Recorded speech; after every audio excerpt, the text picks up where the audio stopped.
শিয়াল? আচ্ছা শোন, এ পগু, এ পগু, এ পগু,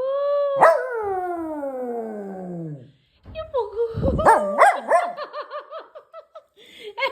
এ পগু কোথা থেকে শিখেছিস?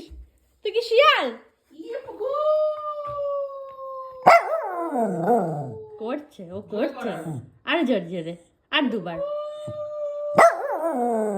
আমি এবার করি, এ পগু। করলো না, ফ্লপ। এ পগু শোন, এ পগু।